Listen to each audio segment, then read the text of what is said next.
श्री गणेशाय नमः। सियावर रामचंद्र की जय। पवन सुत हनुमान की जय। उमापति महादेव की जय। सुंदरकांड का पाठ हिंदी में। शांत सनातन अप्रमेय निष्पाप मोक्ष रूप परम शांति देने वाले ब्रह्मा शंभु और शेष जी से निरंतर सेवित वेदांत के द्वारा जानने योग्य सर्वव्यापक देवताओं में सबसे बड़े माया से मनुष्य रूप में दिखने वाले समस्त पापों को हरने वाले करुणा की खान रघुकुल में श्रेष्ठ तथा राजाओं के शिरोमणि राम कहलाने वाले जगदीश्वर की मैं वंदना करता हूँ। हे रघुराज जी, मैं सत्य कहता हूँ और फिर आप सबके अंतरात्मा हैं, सबकी जानते हैं और मेरे हृदय में दूसरी कोई इच्छा नहीं है। हे रघुकुल श्रेष्ठ, मुझे अपनी पूर्ण भक्ति दीजिए और मेरे मन को काम आदि दोषों से रहित कीजिए। अतुल बल के धाम, सोने के पर्वत के समान कांति युक्त शरीर वाले दैत्य रूपी वन के ध्वंस करने के लिए अग्नि रूप ज्ञानियों में अग्रण संपूर्ण गुणों के निधान वानरों के स्वामी श्री रघुनाथ जी के प्रिय भक्त पवन पुत्र श्री हनुमान जी को मैं प्रणाम करता हूँ। जामवंत के सुंदर वचन सुनकर के हनुमान जी के हृदय को बहुत ही भाए और बोले, हे भाई, तुम लोग दुख सहकर कंदमूल फल खाकर तब तक मेरी राह देखना, जब तक मैं सीता जी को देखकर लौट न आऊँ। काम अवश्य होगा, क्योंकि मुझे बहुत ही हर्ष हो रहा है। यह कहकर और सबको मस्तक नवाकर तथा हृदय में श्री रघुनाथ जी को धारण करके हनुमान जी हर्षित होकर चले। समुद्र के तीर पर एक सुंदर पर्वत था। हनुमान जी खेल से ही कूदकर उसके ऊपर जा चढ़े और बार बार श्री रघुवीर जी का स्मरण करके अत्यंत बलवान हनुमान जी उस पर बड़े वेग से उछले। जिस पर्वत पर हनुमान जी पैर रखकर चले वह तुरंत ही पाताल में धंस गया। जैसे ही श्री रघुनाथ जी का अमोघ बाढ़ चलता है, उसी तरह हनुमान जी भी चले। समुद्र ने उन्हें श्री रघुनाथ जी का दूत समझकर मैनाक पर्वत से कहा, हे मैनाक, तू इनकी थकावट दूर करने वाला हो। हनुमान जी ने उसे हाथ से छू लिया, फिर प्रणाम करके कहा, भाई, श्री रामचंद्र जी का काम किए बिना मुझे विश्राम नहीं है। देवताओं ने पवन पुत्र हनुमान जी को जाते हुए देखा। उनकी विशेष बल बुद्धि को जानने के लिए उन्होंने सुरसा नामक सर्पों की माता को भेजा। उसने आकर हनुमान जी से यह बात कही, आज देवताओं ने मुझे भोजन दिया है। यह वचन सुनकर के पवन कुमार हनुमान जी ने कहा, श्री राम जी का कार्य करके मैं लौट आऊँ और सीता जी की खबर प्रभु को सुना दूँ, तब मैं आकर के तुम्हारे मुंह में घुस जाऊँगा। हे माता, मैं सत्य कहता हूँ, अभी मुझे जाने दे। जब किसी भी उपाय से उसने जाने नहीं दिया, तब हनुमान जी ने कहा, तो फिर मुझे खा लो। उसने 100 योजन का मुंह फैलाया, तब हनुमान जी अपने शरीर को उससे दुना बढ़ा लिया। उसने 16 योजन का मुख किया। हनुमान जी तुरंत ही 32 योजन के हो गए। उसने 4 कोस मुंह फैलाया, तब हनुमान जी अपने शरीर को उससे दुना बढ़ा दिया। उसने 16 योजन का मुख किया। हनुमान जी तुरंत ही 32 योजन के हो गए। जैसे जैसे सुरसा मुख का विस्तार बढ़ाती थी, हनुमान जी उसका दुना रूप दिखलाते थे। उसने 100 योजन का मुख किया, तब हनुमान जी ने बहुत छोटा सा रूप धारण कर लिया और वे उसके मुंह में घुसकर तुरंत फिर बाहर निकल आए और उसे सर नवा करके विदा मांगने लगे। उसने कहा, मैंने तुम्हारे बुद्धि बल का भेद पा लिया, जिसके लिए देवताओं ने मुझे भेजा था। तुम श्री रामचंद्र जी का सब कार्य करोगे, क्योंकि तुम बल बुद्धि के भंडार हो। यह आशीर्वाद देकर वह चली गई। तब हनुमान जी हर्षित होकर के चले। समुद्र में एक राक्षसी रहती थी। वह माया करके आकाश में उड़ते हुए पक्षियों को पकड़ लेती थी। आकाश में जीव जंतु उड़ा करते थे। वह जल में उनकी परछाई देख करके उस परछाई को पकड़ लेती थी, जिससे वह उड़ नहीं सकते थे। इस प्रकार वह सदा आकाश में उड़ने वाले जीवों को खाया करती थी। उसने वही छल हनुमान जी से भी किया। हनुमान जी ने तुरंत ही उसका कपट पहचान लिया। पवन पुत्र धीर बुद्धि वीर श्री हनुमान जी उसको मारकर समुद्र के पार गए। वहाँ जाकर के उन्होंने वन की शोभा देखी। पुष्प रस के लोभ से भोरे गुंजार कर रहे थे। अनेकों प्रकार के वृक्ष फल फूल से शोभित थे। पक्षी और पशुओं के समूह को देखकर तो वे मन में बहुत प्रसन्न हुए। सामने एक विशाल पर्वत देख करके हनुमान जी भय त्याग करके उस पर दौड़कर जा चढ़े। शिव जी कहते हैं, हे उमा, इसमें वानर हनुमान की कुछ बड़ाई नहीं है। यह प्रभु का प्रताप है जो काल को भी खा जाता है। पर्वत पर चढ़ करके उन्होंने लंका देखी। बहुत ही बड़ा किला है, कुछ कहा नहीं जाता। वह अत्यंत ऊंचा है, उसके चारों ओर समुद्र है। सोने के परकोटे का परम प्रकाश हो रहा है। विचित्र मणि से जड़ा हुआ सोने का परकोटा है, उसके अंदर बहुत से सुंदर सुंदर घर है। चौराहे, बाजार, सुंदर मार्ग और गलियां हैं। सुंदर नगर बहुत प्रकार से सजा हुआ है। हाथी, घोड़े, खच्चरों के समूह हैं तथा पैदल और रथों के समूहों को कौन गिन सकता है। अनेक रूपों के राक्षसों के दल है। उनकी अत्यंत बलवती सेना वर्णन करते नहीं बनती। वन, बाग, उपवन, फुलवाड़ी, तालाब, कुएं और बावड़ियाँ सुशोभित है। मनुष्य, नाग, देवताओं और गंधर्वों की कन्याएं अपने सौंदर्य से मुनियों के भी मन को मोह लेती है। कई पर्वत के समान विशाल शरीर वाले बड़े ही बलवान पहलवान गरज रहे हैं। वे अनेकों अखाड़ों में बहुत प्रकार से भिड़ते और दूसरे को ललकारते हैं। भयंकर शरीर वाले करोड़ों योद्धा यत्न करके नगर की चारों दिशाओं में रखवाली करते हैं। कई दुष्ट राक्षस मनुष्यों, गायों, गधों और बकरों को खा रहे हैं। तुलसीदास जी ने इनकी कथा इसलिए कुछ थोड़ी सी कही है कि ये निश्चय ही श्री रामचंद्र जी के बाण रूपी तीर्थ में शरीर को त्याग कर परम गति को पावेंगे। नगर के बहुसंख्यक रखवालों को देख करके हनुमान जी मन में विचार करने लगे कि अत्यंत छोटा सा रूप धरूं और रात के समय नगरी में प्रवेश करूं। हनुमान जी ने मच्छर के समान छोटा सा रूप धरकर नर रूप से लीला करने वाले भगवान श्री रामचंद्र जी का स्मरण करके लंका को चले। लंकनी नाम की राक्षसी थी। वह बोली, मेरा अनादर करके कहाँ चला जा रहा है? रे मूर्ख, तूने मेरा भेद नहीं जाना। जहाँ तक चोर है वे सब मेरे आहार हैं।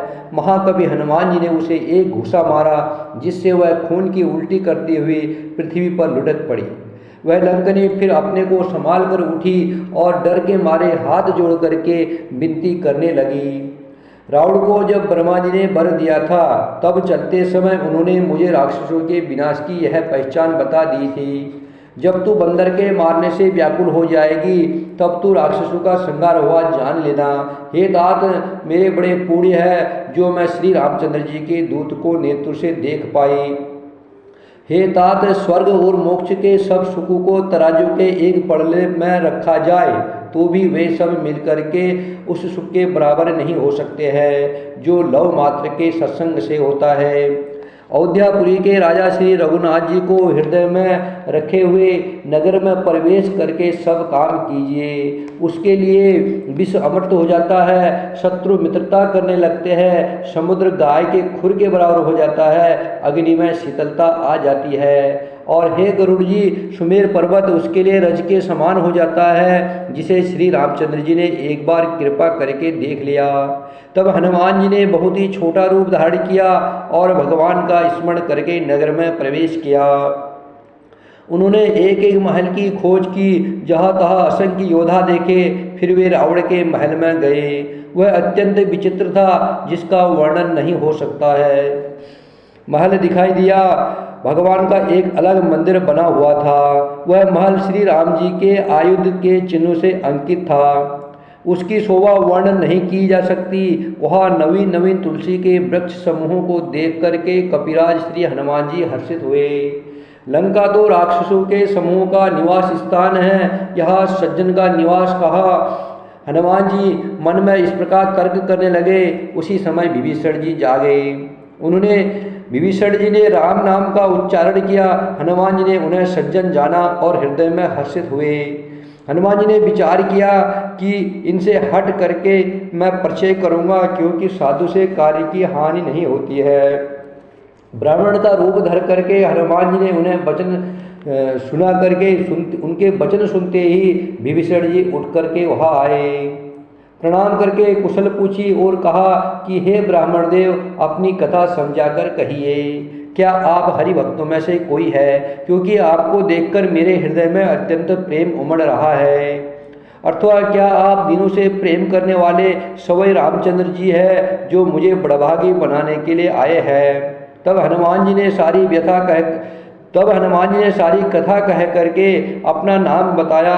सुनते ही दोनों के शरीर पुलकित हो गए और श्री राम जी के गुरु समूह का स्मरण करके दोनों के मन में आनंद हो गया। विभीषण जी ने कहा, हे पवन पुत्र, मेरी रहनी सुनो। मैं यहाँ वैसे ही रहता हूँ जैसे धातु के बीच में बेचारी जीव। हे तात, मुझे अनाथ जान करके सूर्यकुल के नाथ श्री रामचंद्र जी क्या मुझ पर कृपा करेंगे? मेरा राक्षसी शरीर होने से साधन तो कुछ बनता नहीं और न मन में श्री रामचंद्र जी के चरण कमलों में प्रेम है, परंतु हे हनुमान, अब मुझे विश्वास हो गया है कि श्री राम जी की मुझ पर कृपा है, क्योंकि हरि की कृपा के बिना संत नहीं मिलते हैं। अब श्री रघुवीर ने कृपा की है, तभी तो आपने मुझे हट करके अपनी ओर से दर्शन दिए हैं। हनुमान जी ने कहा, हे विभीषण जी सुनिए, प्रभु की यही रीति है कि वह सेवक पर सदा ही प्रेम किया करते हैं। भला कहिए, मैं ही कौन बड़ा कुलीन हूँ, प्राप्त काल जो हम बंदरों का नाम ले ले तो उस दिन उसे भोजन भी न मिले। हे सखा सुनिए, मैं ऐसा अधम हूँ, पर श्री रामचंद्र जी ने तो मुझ पर कृपा की है। भगवान के गुरु का स्मरण करके हनुमान जी के दोनों नेत्रों में जल भर आया। जो जानते हुए भी ऐसे स्वामी को भुला करके विष्णु के पीछे भटकते फिरते हैं, वे दुखी क्यों नहीं हो। इस प्रकार श्री राम जी के गुरु समूह को कहते हुए उन्होंने परम शांति प्राप्त की। फिर विभीषण जी ने श्री जानकी जी जिस प्रकार वहाँ लंका में रहती थी वह सब कथा कही। तब हनुमान जी ने कहा, हे भाई, मैं जानकी माता को देखना चाहता हूँ। विभीषण जी ने सब उपाय बताए। तब हनुमान जी विदा लेकर के चले। फिर वही मशक का रूप धर करके वहाँ गए जहाँ अशोक वन में सीता जी रहती थी। सीता जी को देख करके हनुमान जी ने उन्हें मन ही मन प्रणाम किया। उन्हें बैठे ही बैठे रात्रि के चारों पहर बीत जाते हैं। शरीर दुबला हो गया है, सिर पर जटाओं की एक लट है, हृदय में श्री रघुनाथ जी के गुरु समूह का जाप धारण करती रहती है। श्री जानकी जी नेत्रों को अपने चरणों में लगाए हुए हैं और मन श्री राम जी के चरण कमलों में लीन है। जानकी जी को दुखी देख करके पवन पुत्र हनुमान जी बहुत दुखी हुए। हनुमान जी वृक्ष के पत्तों में छिपे रहे और विचार करने लगे कि हे भाई, क्या करूं। उसी समय बहुत सी स्त्रियों के साथ लिए सज धज करके रावण वहाँ आया। उस दुष्ट ने सीता जी को बहुत प्रकार से समझाया, साम दाम भय और भेद दिखलाया। रावण ने कहा, हे सुमुखी, हे सयानी, सुनो, मंदोदरी आदि सब रानियों को मैं तुम्हारी दासी बना लूंगा, यह मेरा प्रण है। तुम एक बार मेरी ओर देखो तो सही। अपने परम स्नेही कौशलाधीश श्री रामचंद्र जी का स्मरण करके जानकी जी तिनके की आड़ में पर्दा करके कहने लगी, हे दशमुख सुन, जुगनू के प्रकाश से कभी कमलनी खिल सकती है। जानकी जी फिर कहती है, तू अपने लिए भी ऐसा ही मन में समझ ले। रे दुष्ट, तुझे श्री रघुवीर के बाढ़ की खबर नहीं है। रे पापी, तूने मुझे सोने में हर लाया है। रे अधम निर्लज्ज, तुझे लज्जा नहीं आती है। अपने को जुगनू के समान और रामचंद्र जी को सूर्य के समान सुन करके और सीता जी के कठोर वचनों को सुन करके रावण तलवार निकाल कर बड़े गुस्से में बोला, सीता, तूने मेरा अपमान किया है। मैं तेरा सिर इस कठोर कृपाण से काट डालूंगा, नहीं तो जल्दी मेरी बात मान ले। हे सुमुखी, नहीं तो जीवन से हाथ धोना पड़ेगा। सीता जी ने कहा, हे दशग्रीव, प्रभु की भुजा जो श्याम कमल की माला के समान सुंदर और हाथी की सूंड के समान पुष्ट तथा विशाल है, या तो वह भुजा ही मेरे कंठ में पड़ेगी या तेरी भयानक तलवारी। रे सट, सुन, यही मेरा सच्चा प्रण है। सीता जी कहती है, हे चंद्रहास तलवार, श्री रघुनाथ जी के विरह की अग्नि से उत्पन्न मेरी बड़ी भारी जलन को तू हर ले। हे तलवार, तू शीतल तीर और श्रेष्ठ धारा बहाती है, तू मेरे दुख के बोझ को हर ले। सीता जी के यह वचन सुनते ही वह मारने दौड़ा। तब मई दानव की पुत्री मंदोदरी ने नीति कह करके उसे समझाया। तब रावण ने सब राक्षसों को बुलाकर कहा कि जाकर के सीता को बहुत प्रकार से भय दिखलाओ। यदि महीने भर में यह कहा न माने तो मैं ऐसे तलवार से निकाल कर मार डालूंगा। रावण घर चला गया। यह राक्षसों के समूह बहुत से बुरे रूप धरकर सीता जी को भय दिखलाने लगे। उनमें एक त्रिजटा नाम की राक्षसी थी। उसकी श्री रामचंद्र जी के चरणों में प्रीति थी। वह ज्ञान में निपुण थी।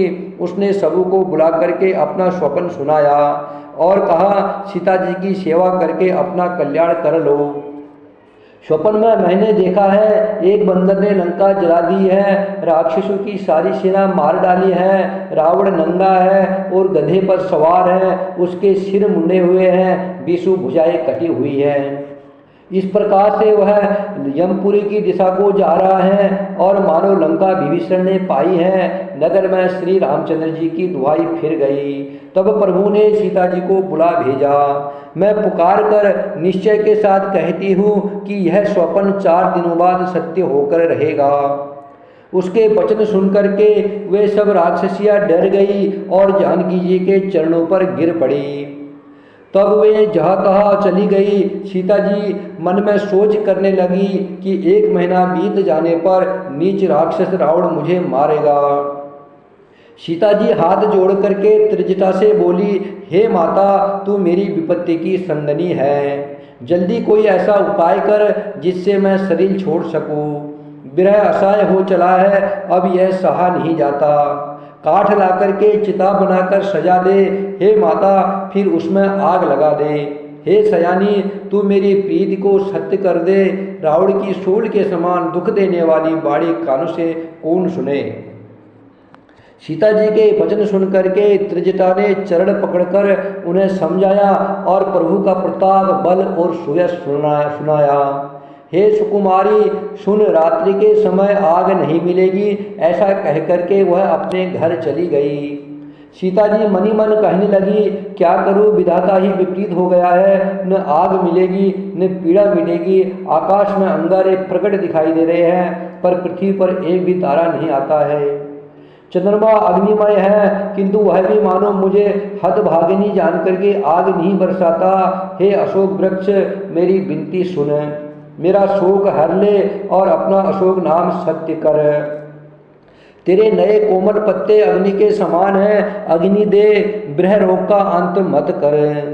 सीता जी को विरह से परम व्याकुल देख करके वह क्षण हनुमान जी को कल के समान बीता।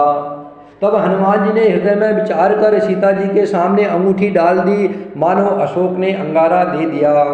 सीता जी ने हर्षित होकर के उठ करके उसे हाथ में लिया। तब उन्होंने राम नाम से अंकित अत्यंत सुंदर एवं मनोहर अंगूठी देखी।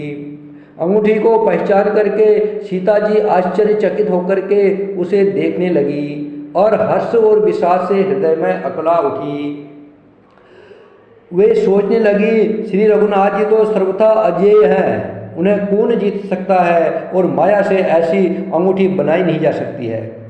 सीता जी मन में अनेक प्रकार के विचार कर रही थी। इसी समय हनुमान जी मधुर वचन बोले। वे श्री राम जी के गुणों का वर्णन करने लगे, जिनको सुनते ही सीता जी का दुख भाग गया। वे कान और मन लगा करके उन्हें सुनने लगी। हनुमान जी ने आदि से लेकर सारी कथा कह सुनाई। सीता जी बोली, जिसने कानों के लिए अमृत रूप यह सुंदर कथा कही है, वह हे भाई प्रकट क्यों नहीं होता है। तब हनुमान जी पास चले गए। उन्हें देख करके सीता जी फिर मुंह फेर कर बैठ गई। उनके मन में आश्चर्य हुआ। हनुमान जी ने कहा, हे माता जानकी, मैं श्री राम जी का दूत हूँ, करुणा निधान की सच्ची शपथ कहता हूँ। हे माता, यह अंगूठी मैं ही लाया हूँ। मैं श्री राम जी ने मुझे आपके लिए यह निशानी दी है। सीता जी ने पूछा, नर और बानर का संग कहो कैसे हुआ। तब हनुमान जी ने जैसे संग हुआ था वह सब कथा कही। हनुमान जी के प्रेमयुक्त वचन सुन करके सीता जी के मन में विश्वास उत्पन्न हो गया। उन्होंने जान लिया कि यह मन, वचन और कर्म से कृपा सागर श्री रघुनाथ जी का दास है। भगवान का सेवक जान करके अत्यंत गाढ़ी प्रीत हो गई। नेत्रों में प्रेमाश्रु का जल भर आया और शरीर अत्यंत पुलकित हो गया। सीता जी ने कहा, हे तात हनुमान, विरह सागर में डूबती हुई मुझको तुम जहाज हुए। मैं बलिहारी जाती हूँ। अब छोटे भाई लक्ष्मण जी सहित खर के शत्रु सुखधाम प्रभु का कुशल मंगल कहो। रघुनाथ जी तो कोमल हृदय और कृपालु है, फिर हे हनुमान जी उन्होंने किस कारण यह निष्ठुरता धारण कर ली है? सेवक को सुख देना उनका स्वाभाविक मान है। वे रघुनाथ जी क्या कभी मेरी भी याद करते हैं? हे तात, क्या कभी उनके कोमल सावले अंगों को देखकर मेरे नेत्र शीतल होंगे? मुंह से वचन नहीं निकलता है, नेत्रों में विरह के आंसू का जल भरा है। बड़े दुख से वह बोली, हाँ नाथ, आपने मुझे बिल्कुल ही भुला दिया। सीता जी को विरह से व्याकुल देख करके हनुमान जी कोमल और विनीत वचन बोले, हे माता, सुंदर कृपा के धाम प्रभु भाई लक्ष्मण जी के सहित शरीर से कुशल है, परंतु आपके दुख से दुखी है। हे माता, मन में ग्लानि न मानिए, मन छोटा करके दुख न कीजिए। श्री रामचंद्र जी के हृदय में आपसे दूना प्रेम है। हे माता, अब धीरज धर करके श्री रघुनाथ जी का संदेश सुनिए। ऐसा कह करके हनुमान जी प्रेम से गदगद हो गए। उनके नेत्रों में प्रेमाश्रु का जल भर आया। हनुमान जी बोले, श्री रामचंद्र जी ने कहा है कि सीते, तुम्हारे वियोग में मेरे लिए सभी पदार्थ प्रतिकूल हो गए हैं। वृक्ष के नीचे नए नए कोमल पत्ते मानो अग्नि के समान, रात्रि काल रात्रि के समान, चंद्रमा सूर्य के समान और कमलों के वन भालू के समान हो गए हैं। मेघ मानो खौलता हुआ तेल बरसाते हैं। जो हित करने वाले थे वही अब पीड़ा देने लगे हैं। शीतल मंद सुगंध वायु साप के श्वास के समान जहरीली और गर्म हो गई है। मन का दुख कह डालने से भी कुछ घट जाता है। क्या किससे कहो, यह दुख कोई जानता नहीं है। हे प्रिय, मेरी ओर तेरे प्रेम का तत्व रहस्य एक मेरा मन ही जानता है, और वह मन सदा तेरे ही पास रहता है। बस मेरे प्रेम का सार इतना ही समझ ले। प्रभु का संदेश सुनते ही जानकी जी प्रेम में मग्न हो गई। उन्हें शरीर की सुध न रही। हनुमान जी ने कहा, हे माता, हृदय में धैर्य धारण करो और सेवकों को सुख देने वाले श्री राम जी का स्मरण करो। श्री रघुनाथ जी की प्रभुता को हृदय में लाओ और मेरे वचन सुन करके कायरता छोड़ दो। राक्षसों के समूह पतंगों के समान और श्री रघुनाथ जी के बाण अग्नि के समान हैं। हे माता, हृदय में धैर्य धारण करो और राक्षसों को जला ही समझो। श्री रामचंद्र जी ने यदि खबर पाई होती तो वे विलंब न करते। हे जानकी जी, रामबाण रूपी सूर्य के उदय होने पर राक्षसों की सेना रूपी अंधकार कहाँ रह सकता है। हे माता, मैं आपको अभी यहाँ से लिवा जाऊँ, पर श्री रामचंद्र जी की शपथ है, मुझे प्रभु की आज्ञा नहीं है। हे माता, कुछ दिन और धीरज करो, श्री राम जी वानरों सहित यहाँ आएंगे और राक्षसों को मारकर आपको ले जाएंगे। नारद आदि ऋषि मुनि तीनों लोकों में उनका यश गाएंगे। सीता जी ने कहा, हे पुत्र, सब बानर तुम्हारे ही समान नन्हे नन्हे से होंगे। राक्षस तो बड़े बलवान योद्धा है। अतः मेरे हृदय में बड़ा भारी संदेह होता है कि तुम जैसे बंदर राक्षसों को कैसे जीतेंगे। यह सुनकर के हनुमान जी ने अपना शरीर प्रकट किया। सोने के पर्वत के समान अत्यंत विशाल शरीर था, जो युद्ध में शत्रुओं के हृदय में भय उत्पन्न करने वाला अत्यंत बलवान और वीर था। तब उसे देख करके सीता जी के मन में विश्वास हुआ। हनुमान जी ने फिर छोटा रूप धारण कर लिया। हे माता सुनो, वानरों में बहुत बल बुद्धि नहीं होती है, परंतु प्रभु के प्रताप से बहुत छोटा सर्प भी गरुड़ को खा सकता है। अत्यंत निर्मल भी महान बलवान को मार सकता है। भक्ति प्रताप तेज और बल से सनी हुई हनुमान जी की वाणी सुन करके सीता जी के मन में संतोष हुआ। उन्होंने श्री राम जी के पीर जान करके हनुमान जी को आशीर्वाद दिया कि हे तात, तुम बल और शील के निधान हो। हे पुत्र, तुम अजर बुढ़ापे से रहित अमर और गुण के खजाने हो। श्री रघुनाथ जी तुम पर बहुत कृपा करे, प्रभु कृपा करे। ऐसा कानों से सुनते ही हनुमान जी पूर्ण प्रेम में मग्न हो गए। हनुमान जी ने बार बार सीता जी के चरणों में सिर नवाया और फिर हाथ जोड़कर कहा, हे माता, अब मैं कृतार्थ हो गया। आपका आशीर्वाद अमोघ है, यह बात प्रसिद्ध है। हे माता सुनो, सुंदर फल वाले वृक्ष को देख करके देख करके मुझे बड़ी भूख लग आई है। सीता जी ने कहा, हे बेटा सुनो, बड़े भारी योद्धा राक्षस इस वन की रखवाली करते हैं।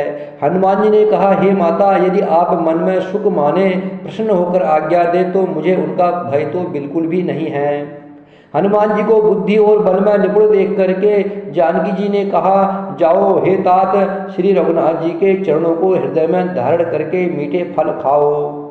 वे सीता जी को सिर नवाकर चले और बाग में घुस गए, फल खाए और वृक्षों को तोड़ने लगे। वहाँ बहुत से योद्धा रखवाले थे, उनमें से कुछ को मार डाला और कुछ ने जाकर के रावण से पुकार की और कहा, हे नाथ, एक बड़ा भारी बंदर आया है, उसने अशोक वाटिका उजाड़ डाली है, फल खाए हैं, वृक्ष को उजाड़ डाला है और रखवालों को मसल मसल करके जमीन पर डाल दिया है। यह सुनकर के रावण ने बहुत से योद्धा भेजे, उन्हें देख करके हनुमान जी ने गर्जना की। हनुमान जी ने सब राक्षसों को मार डाला, कुछ तो अधमरे थे, चिल्लाए हुए गए। फिर रावण ने अक्षय कुमार को भेजा, वह असंख्य श्रेष्ठ योद्धाओं को साथ लेकर के चला। उसे आते देख करके हनुमान जी ने एक वृक्ष हाथ में लेकर के ललकारा और उसे मार करके महाध्वनि बड़े जोर से गर्जना की। उन्होंने सेना में कुछ को मार डाला और कुछ को मसल डाला, कुछ को पकड़ पकड़ कर धूल में मिला दिया। कुछ ने फिर जाकर के पुकार की कि हे प्रभु, बंदर बहुत बलवान है। पुत्र का वध सुनकर के रावण क्रोधित हो उठा। उसने अपने जेठे पुत्र बलवान मेघनाथ को भेजा। उसने कहा, हे पुत्र, मारना नहीं, उसे बांध लाना, उस बंदर को देखा जाए कि कहाँ का है। इंद्र को जीतने वाले अतुलनीय योद्धा मेघनाथ चला। भाई का मारा जाना सुन उसे क्रोध आ गया। हनुमान जी ने देखा कि अब की भयानक योद्धा आया है, तब वह कटकटाकर गरजे और दौड़े। उन्होंने एक बहुत बड़ा वृक्ष उखाड़ लिया और उसके प्रहार से लंकेश्वर रावण के पुत्र मेघनाथ को बिना रथ के कर दिया। रथ को तोड़कर उसे नीचे पटक दिया। उसके साथ जो बड़े बड़े योद्धा थे उनको पकड़ पकड़ करके हनुमान जी अपने शरीर से मसलने लगे। उन सबको मारकर फिर मेघनाथ से लड़ने लगे। लड़ते हुए वे ऐसे मालूम होते थे मानो दो गजराज श्रेष्ठ हाथी भिड़ गए हो। हनुमान जी उसे एक घुसा मार करके वृक्ष पर जा चढ़े। उसको क्षण भर के लिए मूर्छा आ गई। फिर उठ करके उसने बहुत माया रची, परंतु पवन के पुत्र उससे जीते। अंत में उसने ब्रह्मास्त्र संधान प्रयोग किया। तब हनुमान जी ने मन में विचार किया कि यदि ब्रह्मास्त्र को नहीं मानता हो तो उसकी अपार महिमा मिट जाएगी। उसने हनुमान जी को ब्रह्म बाण मारा, जिसके लगते ही वे वृक्ष के नीचे गिर पड़े, परंतु गिरते समय भी उन्होंने बहुत सी सेना मार डाली। तब उसने देखा कि हनुमान जी मूर्छित हो गए हैं, तब वह उन्हें नागपाश से बांध करके ले गया। शिव जी कहते हैं, हे भवानी सुनो, जिनका नाम जप करके ज्ञानी विवेकी मनुष्य संसार जन्म मरण के बंधन को काट डालते हैं, उनका दूत कहीं बंधन में आ सकता है। किंतु प्रभु के कार्य के लिए हनुमान जी ने सभी को बधा लिया। बंदर का बाधा जाना सुनकर के राक्षस दौड़े और कौतुक के लिए तमाशा देखने के लिए सब सभा में आए। हनुमान जी ने जाकर के रावण की सभा देखी। उसकी अत्यंत प्रभुता ऐश्वर्य कुछ कही नहीं जाती।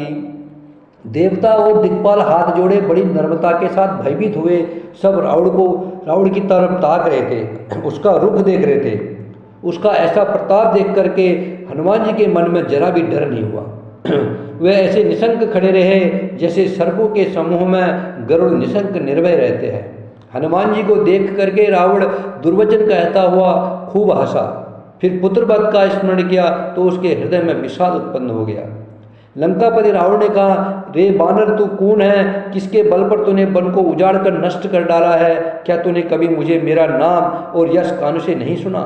रे सट, मैं तुझे अत्यंत निशंक देख रहा हूँ। तूने किस अपराध से राक्षस को मारा है? रे मूर्ख, बता, क्या तुझे प्राण जाने का भय नहीं है? हनुमान जी ने कहा, रावण सुन, जिनका बल पाकर के माया संपूर्ण ब्रह्मांड के समूह की रचना करती है, जिनके बल से हे दशशीष ब्रह्मा विष्णु महेश सृष्टि का सृजन पालन और संहार करते हैं, जिनके बल से सहस्र मुख फड़ों वाले शेष जी पर्वत और वन सहित समस्त ब्रह्मांड को सिर पर धारण करते हैं, जो देवताओं की रक्षा के लिए नाना प्रकार की देह धारण करते हैं और जो तुम्हारे जैसे मूर्ख को शिक्षा देने वाले हैं, जिन्होंने शिवजी के कठोर धनुष को तोड़ डाला है और उसी के साथ राजाओं के समूह का गर्भ चूर्ण कर दिया है, जिन्होंने खरदूषण, त्रिशिका और बाली को मार डाला है, जो सबके सब अतुलनीय बलवान थे, जिनके लेस मात्र बल से तुमने समस्त चराचर जगत को जीत लिया है और जिनकी प्रिय पत्नी को तुम चोरी से हर लाए हो, मैं उन्हीं का दूत हूँ। मैं तुम्हारी प्रभुता को खूब जानता हूँ। सहस्त्रभाव से तुम्हारी लड़ाई हुई थी और बलि से युद्ध करके तुमने यश प्राप्त किया है। हनुमान जी के मार्मिक वचन सुनकर के रावण ने हंसकर बात टाल दी। हे राक्षस के स्वामी, मुझे भूख लगी थी, इसलिए मैंने फल खाए और बानर समाव के कारण वृक्ष तोड़े हैं। हे निशाचरों के मालिक, देह सबको परम प्रिय है। कुमार्ग पर चलने वाले दुष्ट राक्षस जब मुझे मारने लगे, तब जिन्होंने मुझे मारा है उनको मैंने भी मारा है। उस पर तुम्हारे पुत्र ने मुझको बांध लिया, किंतु मुझे अपने बांधे जाने की कुछ भी लज्जा नहीं है। मैं तो अपने प्रभु का काम करना चाहता हूँ। हे रावण, मैं हाथ जोड़कर तुमसे विनती करता हूँ कि तुम अभिमान छोड़ करके मेरी सीख सुनो। तुम अपने पवित्र कुल का विचार करके देखो और भ्रम को छोड़ करके भक्त भयहार भगवान को भजो। जो देवता राक्षसों समस्त चराचर को खा जाता है, वह काल भी जिनके डर से अत्यंत डरता है, उनसे कदापि बैर न करो और मेरे कहने से जानकी जी को दे दो। खर के शत्रु श्री रघुनाथ जी शरणागतों के रक्षक और दया के समुद्र है। शरण में जाने पर प्रभु तुम्हारा अपराध भुला करके तुम्हें अपने शरण में रख लेंगे। तुम श्री राम जी के चरण कमलों को हृदय में धारण करो और लंका को अचल राज्य करो। ऋषि पुलस्त जी का यश निर्मल चंद्रमा के समान है, उस चंद्रमा में तुम कलंक न बनो। राम नाम के बिना बाड़ी शोभा नहीं पाती है, मद मोह को छोड़ विचार कर देखो। हे देवताओं के शत्रु, सब गहनों से सजी हुई सुंदर स्त्री भी कपड़ों के बिना शोभा नहीं पाती है। राम विमुख पुरुष की संपत्ति और प्रभुता रही हुई भी चली जाती है और उसका पाना न पाने के समान है। जिन नदियों के मूल में कोई जल स्रोत नहीं होता है, वे वर्षा बीत जाने पर फिर तुरंत ही सूख जाती है। हे रावण, सुनो, मैं प्रतिज्ञा करके कहता हूँ कि राम विमुख की रक्षा करने वाला कोई भी नहीं है। हजारों शंकर, विष्णु और ब्रह्मा भी श्री राम जी के साथ द्रोह करने पर तुमको नहीं बचा सकते। मोह ही जिनका मूल है, बहुत पीड़ा देने वाले तम रूप अभिमान का त्याग कर दो और रघुकुल के स्वामी, कृपा के समुद्र भगवान श्री राम जी का भजन करो। यद्यपि हनुमान जी ने भक्ति, ज्ञान, वैराग्य और नीति से सनी हुई बहुत ही हित की बाणी कही, तो भी वह महान अभिमानी रावण बहुत हंसकर बोला कि हमें यह बंदर बड़ा ज्ञानी गुरु मिला है। रे दुष्ट, तेरी मृत्यु निकट आ गई है। अधम मुझे शिक्षा देने चला है। हनुमान जी ने कहा, इससे उल्टा ही होगा, अर्थात मृत्यु तेरी निकट आई है, मेरी नहीं। यह तेरा मति भ्रम है, मैंने प्रत्यक्ष जान लिया है। हनुमान जी के वचन सुन करके वह बहुत ही कुपित हो गया और बोला, अरे मूर्ख, इस मूर्ख का प्राण शीघ्र ही क्यों नहीं हर लेते। सुनते ही राक्षस उन्हें मारने दौड़े। उसी समय मंत्रियों के साथ विभीषण भी वहां आ पहुंचे। उन्होंने सिर नवा करके और बहुत विनय करके रावण से कहा कि दूत को मारना नहीं चाहिए, ये नीति के विरुद्ध है। हे गोसाई, कोई दूसरा दंड दीजिए। सबने कहा, भाई यह सलाह उत्तम है। यह सुनते ही रावण हंसकर बोला, अच्छा, बंदर को अंग भंग करके वापिस इसके स्वामी के पास भेज दिया जाए। मैं सबको समझा कर कहता हूँ कि बंदर की ममता पूंछ पर होती है, अतः तेल का कपड़ा डुबो करके उसे इसकी पूंछ में बांध कर फिर आग लगा दो। जब बिना पूछ का यह बंदर अपने स्वामी के पास जाएगा, तब वह यह मूर्ख अपने मालिक को साथ ले आएगा। जिनकी इससे बहुत बड़ाई की है, मैं उनकी सामर्थ्य को देखूंगा। यह वचन सुनते ही हनुमान जी मन में मुस्कुराए और मन ही मन बोले कि मैं जान गया, सरस्वती जी ने इसकी बुद्धि फेर दी है। रावण के वचन सुनकर के मूर्ख राक्षस वही पूंछ में आग लगाने की तैयारी करने लगे। पूंछ के लपेटे में इतना कपड़ा और घी तेल लगा कि नगर में कपड़ा, घी और तेल नहीं रह गया। हनुमान जी ने ऐसा खेल किया कि पूंछ लंबी हो गई। नगरवासी लोग तमाशा देखने आए। वे हनुमान जी को पैरों से ठोक कर मारते हैं और उनकी बहुत हंसी करते हैं। ढोल बजते हैं, सब लोग तालियां पीटते हैं। हनुमान जी को नगर में फिरा करके अपनी पूंछ में आग लगा दी। अग्नि को जलते हुए देख करके हनुमान जी तुरंत ही बहुत छोटे रूप में हो गए। बंधन से निकल करके वे सोने की अटारी पर जा चढ़े। उनको देख करके राक्षसों की स्त्रियां भयभीत होगी। उस समय भगवान की प्रेरणा से 49 पवन चलने लगे। हनुमान जी अट्ठास करके गरजे और बट करके आकाश में जाने लगे। देह बड़ी विशाल है परंतु बहुत ही हल्की फुर्तीली है। वे दौड़कर एक महल से दूसरे महल पर चढ़ गए। नगर जल रहा है, लोग बेहाल हो गए। आग की करोड़ों भयंकर लपटें झपट रही है। हाय बप्पा, हाय मैया, इस अवसर पर हमें कौन बचाएगा।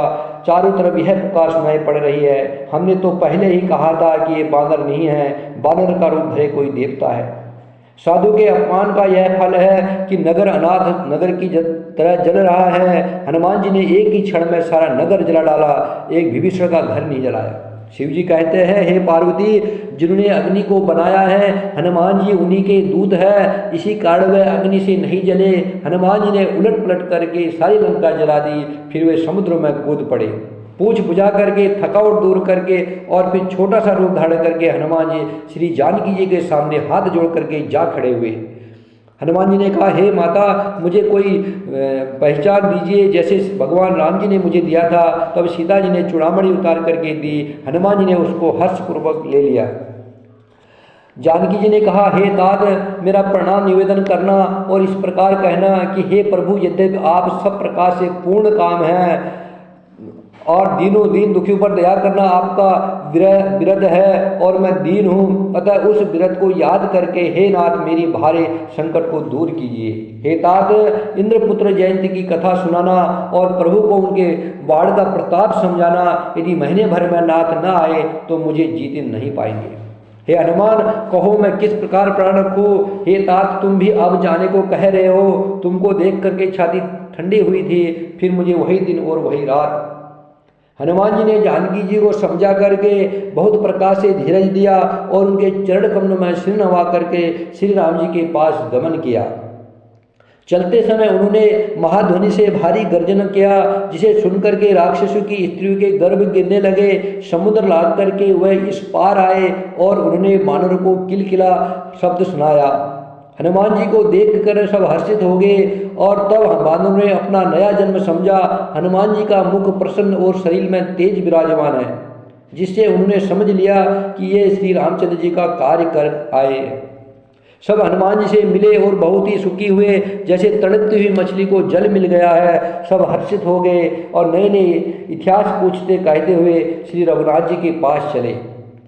तब सब लोग मधुवन के भीतर आए और अंगद की सम्मति से सबने मधुर फल खाए। जब रखवाले बरजने लगे तब घूसों की मार मारते ही सब रखवाले भाग छूटे। उन सबने जाकर पुकारा कि युवराज अंगद वन उजाड़ रहे हैं। यह सुनकर सुग्रीव हर्षित हुए कि बानर प्रभु का कार्य कर आए हैं। यदि सीता जी की खबर न पाई होती तो क्या वे मधुवन के फल खा सकते थे। इस प्रकार राजा सुग्रीव मन में विचार कर रहे थे कि समाज सहित बानर आ गए। सबने आकर के सुग्रीव के चरणों में सिर नवाया। कपिराज सुग्रीव सभी से बड़े प्रेम के साथ मिले। उन्होंने कुशल पूछी, आपके चरणों के दर्शन से सब कुशल है। श्री राम जी की कृपा से विशेष कार्य हुआ है। हे नाथ, हनुमान जी ने ही सब कार्य किया है और सब बानरों के प्राण बचा लिए हैं। यह सुनकर के सुग्रीव जी हनुमान जी से फिर मिले और सब बानरों समेत श्री रघुनाथ जी के पास चले। श्री राम जी ने जब बानरों को कार्य किए हुए आते देखा तब उनके मन में विशेष हर्ष हुआ। दोनों भाई स्फटिक शिला पर बैठे थे। सब बानर जाकर के उनके चरणों पर गिर पड़े। दया की राशि श्री रघुनाथ जी सबसे प्रेम सहित गले लगाकर मिले और कुशल पूछी। हे नाथ, आपके चरण कमलों के दर्शन पाने से सब कुशल है। जामवंत जी ने कहा, हे रघुनाथ जी सुनिए। हे नाथ, जिस पर आप दया करते हैं उसे सदा कल्याण और निरंतर कुशल है। देवता मनुष्य और मुनि सभी उस पर प्रसन्न रहते हैं। वही विजयी है, वही विनयी है और वही गुरु का समुद्र बन जाता है। उसी का सुंदर यश तीन लोकों में प्रकाशित होता है। प्रभु की कृपा से सब कार्य हुआ है। आज हमारा जन्म सफल हो गया है। हे नाथ, पौरुषोत्त हनुमान ने जो करनी की है उसका हजार मुखों से भी वर्णन नहीं किया जा सकता। तब जामवंत जी ने हनुमान जी के सुंदर चरित्र भगवान श्री रामचंद्र जी को सुनाए। ये चरित्र सुनने पर कृपा निधान श्री रामचंद्र जी के मन में बहुत ही अच्छे लगे। उन्होंने हर्षित होकर के हनुमान जी को फिर हृदय से लगा लिया और कहा, हे तात, कहो सीता किस प्रकार रहती है और अपने प्राणों की रक्षा करती है।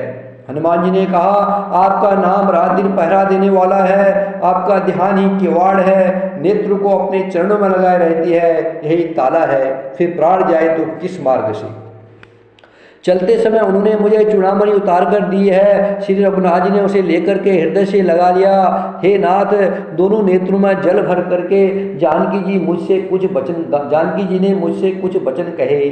छोटे भाई समेत प्रभु के चरण पकड़कर और कहना कि आप दीन बंधु हैं, शरणागत के दुख को हरने वाले हैं और मैं मन वचन और कर्म से आपके चरणों की अनुरागिणी हूँ। फिर स्वामी ने मुझे किस अपराध से त्यागा है? एक दोष मैं अपना अवश्य मानती हूँ कि आपका वियोग होते ही मेरे प्राण नहीं चलेंगे, किंतु हे नाथ, यह तो नेत्र का अपराध है जो प्राण के निकलने में हठपूर्वक बाधा देते हैं। ब्रह अग्नि है, शरीर रुई है और श्वास पर्वत है। इस प्रकार यह शरीर क्षण मात्र में जल सकता है, परंतु नेत्र अपने हित के लिए, प्रभु का स्वरूप देखकर सुखी होने के लिए जल बरसाते हैं, जिससे ब्रह की आग से भी देह जलने नहीं पाती। सीता जी की विपत्ति बहुत बड़ी है। हे दीन दयालु, वह बिना कही ही अच्छी है। हे करुणा निधान, उनका एक एक पल कल्प के समान बीतता है। अतः हे प्रभु, तुरंत चलिए और अपनी भुजाओं के बल से दुष्टों के दल को जीत कर सीता जी को ले आइए। सीता जी का दुख सुन करके सुख के धार प्रभु के कमल नेत्रों में जल भर आया। मन वचन और शरीर से जिसे मेरी ही गति है, उसे क्या स्वप्न में भी विपत्ति हो सकती है? हनुमान जी ने कहा, हे प्रभु, विपत्ति तो वही है जब आपका भजन स्मरण न हो। हे प्रभु, राक्षस की बात ही कितनी है, आप शत्रु को जीतकर जानकी जी को ले आओ। भगवान कहने लगे, हे हनुमान, सुन, तेरे समान मेरा उपकारी देवता, मनुष्य, मुनि कोई भी शरीरधारी नहीं है। मैं तेरे बदले में उपकार तो क्या करूं, मेरा मन भी तेरे सामने नहीं हो सकता है। हे पुत्र, सुन, मैंने मन में खूब विचार करके देख लिया है कि मैं तुझसे उड़ नहीं हो सकता हो। देवताओं के रक्षक प्रभु बार बार हनुमान जी को देख रहे हैं। नेत्रों में प्रेमाश्रु का जल भरा है और शरीर अत्यंत पुलकित है। प्रभु के वचन सुन करके, उनके प्रसन्न मुख तथा अंग को देख करके हनुमान जी हर्षित हो गए। वो प्रेम में विकल होकर के, हे भगवान, मेरी रक्षा करो कहते हुए श्री राम जी के चरणों में गिर पड़े। प्रभु उनको बार बार उठाना चाहते हैं, परंतु प्रेम में डूबे हुए हनुमान जी को चरणों से उठना सुहाता नहीं है। प्रभु का कर कमल हनुमान जी के सिर पर है। उस स्थिति का स्मरण करके शिव जी प्रेम मग्न हो गए। फिर मन को सावधान करके शंकर जी अत्यंत सुंदर कथा कहने लगे। हनुमान जी को उठा करके प्रभु ने हृदय से लगाया और हाथ पकड़ करके अत्यंत निकट बैठा लिया। हे हनुमान, बताओ तो रावण के द्वारा सुरक्षित लंका और उसके बड़े बाकी किले को तुमने किस तरह जलाया? हनुमान जी ने प्रभु को प्रसन्न जाना और वे अभिमान रहित वचन बोले। बंदर का बस यही बड़ा पुरुषार्थ है कि वह एक डाल से दूसरी डाल पर चला जाता है। मैंने जो समुद्र लाकर सोने का नगर जलाया और राक्षसगण को मारकर अशोक वन को उजाड़ डाला, यह सब तो हे रघुनाथ जी आपका ही प्रताप है। हे नाथ जी, इसमें मेरी कुछ भी बड़ाई नहीं है। हे प्रभु, जिस पर आप प्रसन्न हो उसके लिए कुछ भी कठिन नहीं है। आपके प्रभाव से रुई बड़वानल को निश्चय ही जला सकती है। हे नाथ, मुझे अत्यंत सुख देने वाली अपनी निश्चल भक्ति कृपा करके दीजिए। हनुमान जी की अत्यंत सरल वाणी सुन करके, हे भवानी, तब प्रभु श्री रामचंद्र जी एवं मस्तु कहा, हे उमा, जिसने भी राम जी का संभाव जान लिया है उसे भजन छोड़कर दूसरी बात ही नहीं सुहाती। यह स्वामी सेवक का संवाद जिसके हृदय में आ गया, वही भगवान श्री राम जी के चरणों की भक्ति पा गया। प्रभु के वचन सुन करके वानरगण कहने लगे, कृपाल आनंद कंद श्री राम जी की जय हो, जय हो, जय हो। तब श्री रघुनाथ जी ने कपिराज सुग्रीव को बुलाया और कहा, चलने की तैयारी करो। अब विलंब किस कार्य किया जाए, वानरों को तुरंत आज्ञा दो। भगवान की यह लीला देख करके बहुत से फूल वर्षा करके और हर्षित होकर के देवता आकाश से अपने अपने लोक को चले। वानरराज सुग्रीव ने शीघ्र ही वानरों को बुलाया। सेनापतियों के समूह आगे, वानर भालुओं के झुंड अनेक रंग के हैं और उनमें अतुलनीय बल है। वे प्रभु के चरण कमलों में सिर नवाते हैं। महान बलवान रीछ और वानर गरज रहे हैं। श्री राम जी ने वानरों की सारी सेना देखी, तब कमल नेत्र से कृपा कर पूर्वक उनकी ओर दृष्टि डाली। राम कृपा का बल पा करके श्रेष्ठ वानर मानो पंख वाले बड़े पर्वत हो गए। तब श्री राम जी ने हर्षित होकर के प्रस्थान किया। अनेक सुंदर और शुभ शकुन हुए, जिनकी कीर्ति सब मंगलों से पूर्ण है। उनके प्रस्थान के समय शकुन होना यह नीति है, लीला की मर्यादा है। प्रभु का प्रस्थान जानकी जी ने भी जान लिया। उनके बाएं अंग फड़क फड़क कर मानो कह देते थे कि श्री राम जी आ रहे हैं। जानकी जी को जो जो शकुन होते थे वही वही रावण के लिए अपशकुन हुए। सेना चली, उसका वर्णन कौन कर सकता है। असंख्य बानर और भालू गर्जना कर रहे हैं। नखी जिनके शस्त्र है वह इच्छा अनुसार चलने वाले रीछ बानर पर्वतों और वृक्ष को धारण किए, कोई आकाश मार्ग से कोई पृथ्वी पर चले जा रहे हैं, वह सिंह के समान गर्जना कर रहे हैं। दिशाओं के हाथी चिंगाड़ने लगे, पृथ्वी डोलने लगी, पर्वत चंचल हो गए, कांपने लगे और समुद्र खलबला उठा। गंधर्व देवता मुनि नाग किन्नर सबके सब मन में हर्षित हुए कि अब हमारे दुख टल गए। अनेकों करोड़ों भयानक वानर योद्धा कटकटा रहे हैं और करोड़ों ही दौड़ रहे हैं, ऐसा पुकारते हुए उनके गुण समूह को गा रहे हैं। उदार सरफराज शेषी भी सेना का बोझ नहीं सह सकते, वे बार बार मोहित हो जाते हैं और पुनः पुनः कच्छप की कठोर पीठ को दांतों से पकड़ते हैं। ऐसा करते अर्थात बार बार दांतों को गड़ा करके कच्छप की पीठ पर लकीर से खींचते हुए वे कैसे शोभा दे रहे हैं, मानो श्री रामचंद्र जी की सुंदर प्रस्थान यात्रा को परम सुहावनी जान करके उसकी अचल पवित्र कथा को सरफराज शेष जी कच्छप की पीठ पर लिख रहे हैं। इस प्रकार कृपा निधान श्री रामचंद्र जी समुद्र पर जा पर उतरे। अनेकों रीछ बानर वीर जहाँ तहाँ फल खाने लगे। वहाँ जब लंका में हनुमान जी ने लंका को जलाकर गए थे, तब से राक्षस भयभीत रहने लगे। अपने अपने घरों में सब विचार करते हैं कि अब राक्षस कुल की रक्षा नहीं है। जिसके दूत का बल वर्णन नहीं किया जा सकता, उसने सवय नगर में आने पर कौन भलाई होगी। दूतियों ने नगर निवासियों के वचन सुन करके मंदोदरी बहुत ही व्याकुल हो गई।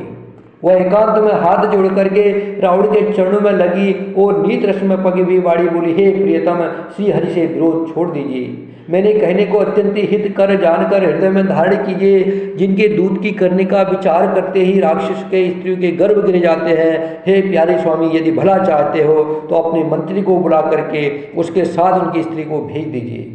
सीता आपके कुलरूपी कमलों के वन को दुख देने वाली है, जाड़े की रात्रि के समान आई है। हे नाथ सुनिए, सीता को दिए बिना शंभु ब्रह्मा जी के किए भी आपका भला नहीं हो सकता।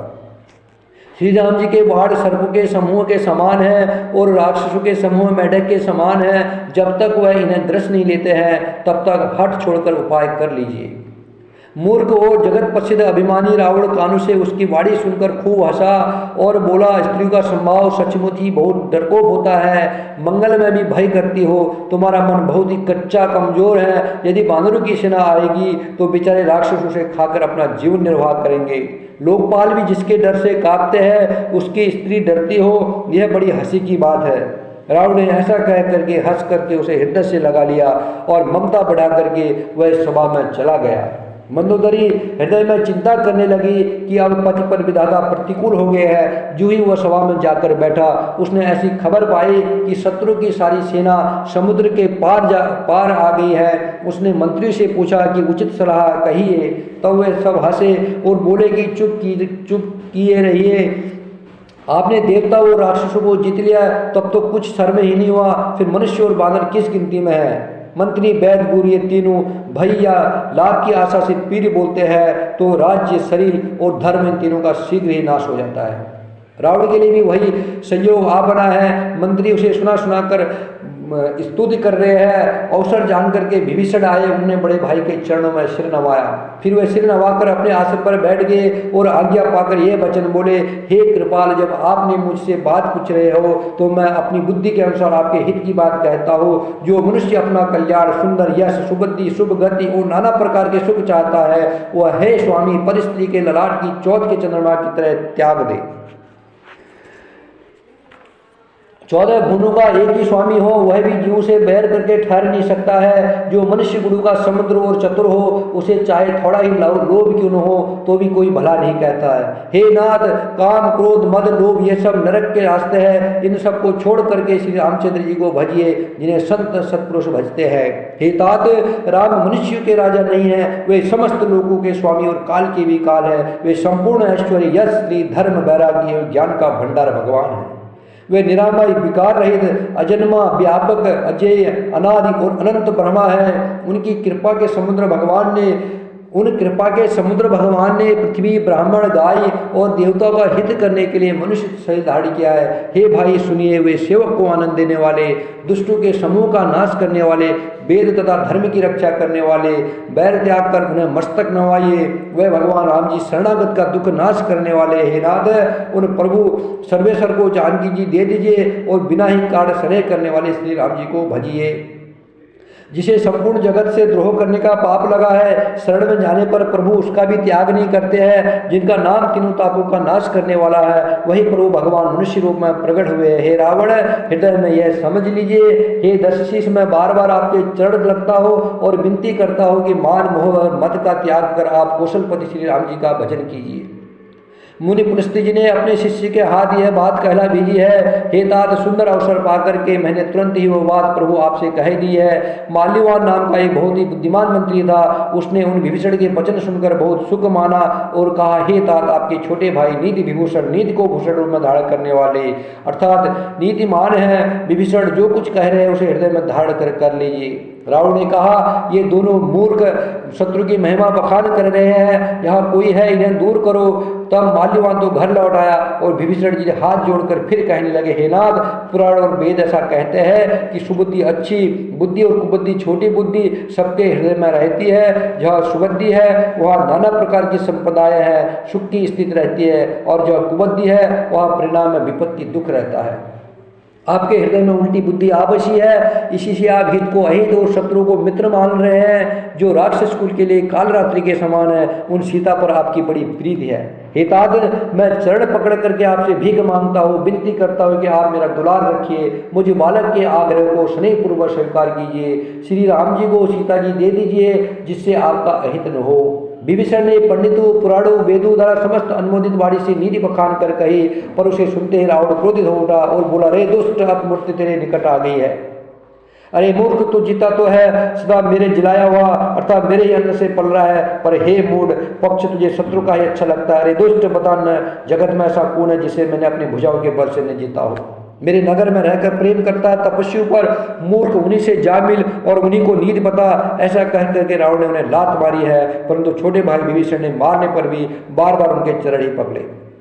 शिव जी कहते हैं, हे उमा, संत की यही बड़ाई महिमा है कि वह बुराई करने पर भी बुराई करने वालों की भलाई ही करते हैं। विभीषण जी ने कहा, आप मेरे पिता के समान हैं, मुझे मारा सो तो अच्छा ही किया, परंतु हे नाथ, आपका भला श्री राम जी को भजने में ही है। इतना कहकर के विभीषण अपने मंत्रियों को साथ लेकर के आकाश मार्ग में गए और सबको सुनाकर वह ऐसा कहने लगे, श्री राम जी सत्य संकल्प एवं सर्व समर्थ प्रभु है, और हे रावण, तुम्हारी सभा काल के बस है, अतः मैं श्री रघुवीर की शरण जाता हूँ, मुझे दोष न देना। ऐसा कह करके विभीषण जी हुई चले तो ये सब राक्षस आयोजन हो गए, उनकी मृत्यु निश्चय होगी। शिव जी कहते हैं, हे भवानी, साधु का अपमान तुरंत ही संपूर्ण कल्याण की हानि का नाश कर देता है। रावण ने जिस क्षण विभीषण को त्यागा, उसी क्षण से वह अभागा वैभव ऐश्वर्य से हीन हो गया। विभीषण जी हर्षित होकर के मन में अनेक मनोरथ करते हुए श्री रघुनाथ जी के पास चले। वे सोचते जाते थे, मैं जाकर भगवान के कोमल और लाल वर्ण के सुंदर चरण कमलों के दर्शन करूंगा, जो सेवकों को सुख देने वाले हैं, जिन चरणों का स्पर्श पाकर के ऋषि अहिल्या तर गई, और जो दंडक ऋषि अहिल्या की पत्नी ऋषि की पत्नी अहिल्या तर गई, और जो दंडक वन को पवित्र करने वाले हैं, जिन चरणों को जानकी जी ने हृदय में धारण कर रखा है, जो कपट मृग के साथ पृथ्वी पर दौड़े थे, और जो चरण कमल साक्षात शिव जी के हृदय रूपी सरोवर में विराजते हैं, मेरा अहोभाग्य है कि उन्हीं को आज मैं देखूंगा। जिन चरणों की पादुकाओं में भरत जी ने अपना मन लगा रखा है, आज मैं उन्हीं चरणों को अभी जाकर के इन नेत्र से देखूंगा। इस प्रकार प्रेम सहित विचार करते हुए वह शीघ्र ही समुद्र के इस पार आ गए। बानरों ने विभीषण को आते देखा तो उन्होंने जाना कि शत्रु का कोई खास दूत है। उन्हें ठहरा कर वे सुग्रीव के पास आए और उनको सब समाचार कहे सुनाए। सुग्रीव ने कहा, हे रघुराज जी, सुनिए, रावण का भाई मिलने आया है। प्रभु श्री राम जी ने कहा, हे मित्र, तुम क्या समझते हो, तुम्हारी क्या राय है। बानराज सुग्रीव ने कहा, हे महाराज, सुनिए, राक्षसों की माया जानी नहीं जाती है। यह इच्छा अनुसार रूप बदलने वाले न जाने किस कारण आया है। जान पड़ता है ये मूर्ख हमारा भेद देने आया है, इसलिए मुझे तो यही अच्छा लगता है कि इसे बांध कर रखा जाए। हे मित्र, तुमने नीति तो अच्छी कही है, परंतु मेरा प्रण तो यह है कि शरणागत के भय को हर लेना। प्रभु के वचन सुन करके हनुमान जी हर्षित हुए। भगवान कैसे शरणागत वत्सल है, शरण में आए हुए पर पिता की भांति प्रेम करने वाले हैं। श्री राम जी फिर बोले, जो मनुष्य अपने अहित का अनुमान करके शरण में आए हुए का त्याग कर देते हैं, वे पामर है, पापमय है, उन्हें देखने में भी हानि है। जिसे करोड़ों ब्राह्मणों की हत्या लगी हो, शरण में आने पर उसे भी नहीं त्यागना चाहिए। जीव जो ही अब मेरे सन्मुख होता है, क्यों ही उसके करोड़ों जन्मों के पाप नष्ट हो जाते हैं। पापी का यह सहज संभव है कि मेरा भजन उसे कभी नहीं सुहाता है। यदि वह रावण निश्चय ही दुष्ट हृदय का होता तो क्या वह मेरे सन्मुख नहीं आ जाता। जो मनुष्य निर्मल मन का होता है वही मुझे पाता है। मुझे कपट और छल छिंद्र नहीं सुहाते हैं। यदि रावण ने उसे भेद देने को भेजा है, तब भी हे सुग्रीव, अपने को कुछ भी भय या हानि नहीं है, क्योंकि हे सके, जगत में जितने भी राक्षस हैं, लक्ष्मण क्षण भर में उन सबको मार सकते हैं। और यदि वह भयभीत होकर मेरी शरण में आया है, तो मैं उसे प्राणों की तरह रखूंगा। कृपा के धाम श्री राम जी ने हंसकर कहा, दोनों ही स्थिति में उसे ले आओ। तब अंगद और हनुमान सहित सुग्रीव जी कृपाल श्री राम जी की जय हो कहते हुए चले। विभीषण जी को आदर सहित आगे करके बानर फिर वहां चले जहां करुणा के खान श्री रघुनाथ जी थे। नेत्र को आनंद का दान देने वाले दोनों भाई को विभीषण जी ने दूर से ही देखा।